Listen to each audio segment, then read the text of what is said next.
Bonjour à tous les amis, c'est Mac Momo. Donc voilà, on se retrouve pour une petite vidéo, on va dire entre guillemets, dépalage découverte du produit. Donc il s'agit du Voltcraft ET02 qui permet de calculer la résistance de la Terre dans un premier temps. Donc c'est sa fonction principale. Donc c'est parti, donc on le reçoit dans un emballage classique. C'est assez lourd quand même. Franchement, c'est assez lourd. J'étais un peu étonné du poids. Donc on va le déballer. Donc directement, on se retrouve avec la pochette. Donc pas mal du tout la pochette, franchement, qui permet en fait de tout simplement ranger le produit une fois que vous avez fini, puisque vous savez que c'est un truc que vous n'allez pas utiliser souvent. Techniquement, sur une nouvelle maison, vous ne l'utilisez qu'une fois, en règle générale. Donc voilà, on déballe. Donc on a un scratch, on a une bandoulière qui permet de le porter, ce qui est pas mal du tout. Voilà. Et là, on a une fermeture éclair qui nous permet d'accéder. Donc qu'est-ce qu'il y a à l'intérieur? Voilà, comme ça se compose. Il y a pas mal de choses. Donc tout d'abord, il y a les deux piquets de terre qui ont l'air plutôt de qualité, donc pointus bien entendu. Donc ensuite, on a les piles qui sont fournies avec, donc il y en a 6. Ensuite, on a des pinces crocodiles qui nous permettent de faire un test de terre dans les appartements, parce que apparemment c'est spécifié dans le mode d'emploi. Vous savez, des fois quand vous êtes en bâtiment, vous n'avez pas accès à l'extérieur, donc vous ne pouvez pas faire de mesure. Donc à ce moment-là, il faudra utiliser ce système qui permet de se piquer sur les canalisations d'eau par exemple. Donc ensuite, vous avez le câblage qui vous permet de relier votre appareil à votre terre donc vous venez d'installer et à vos piquets qui sont fournis. Donc, pour le premier, pour le rouge, vous avez 15 mètres. Ensuite, là, il me semble que vous avez 10 mètres. Et ensuite, 5 mètres de câble approximative. Ensuite, vous avez un cordon classique de pointe qui vous permet de prendre la tension. Ensuite, vous avez bien entendu le mode d'emploi.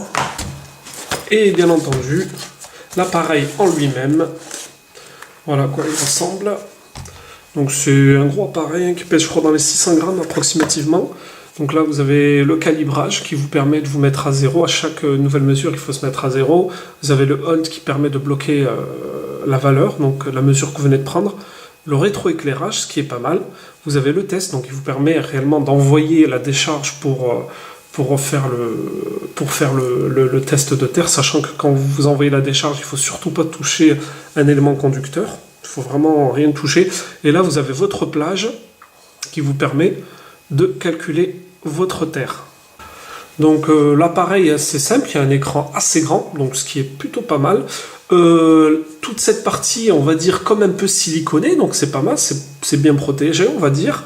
Et hop, là on a en fait les accès aux branchements, ce qui est pas mal, c'est-à-dire qu'en fait, plutôt que de les avoir ici, tout le temps ça vous fait chier, vous les avez devant, et hop, vos fils partent en fait. C'est plutôt bien fait, je trouve. Ensuite, vous avez un élément qui permet de le maintenir, tout simplement. Voilà, assez classique, qui permet de le maintenir pendant que vous faites vos mesures, vous voulez le poser, vous voulez pas l'abîmer.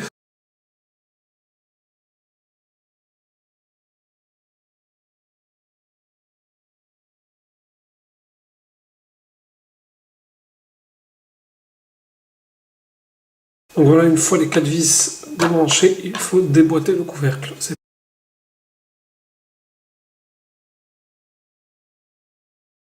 Donc en plus, vous avez un calcul de résistance.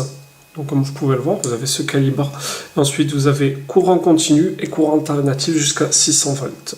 Donc, et enfin, vous avez Earth Voltage, donc qui vous permet de mesurer la Terre, qui vous permet de mesurer le voltage de la Terre s'il y a encore du courant, sachant que vous savez que c'est absolument obligatoire de couper le jus avant de faire son test de résistance de terre.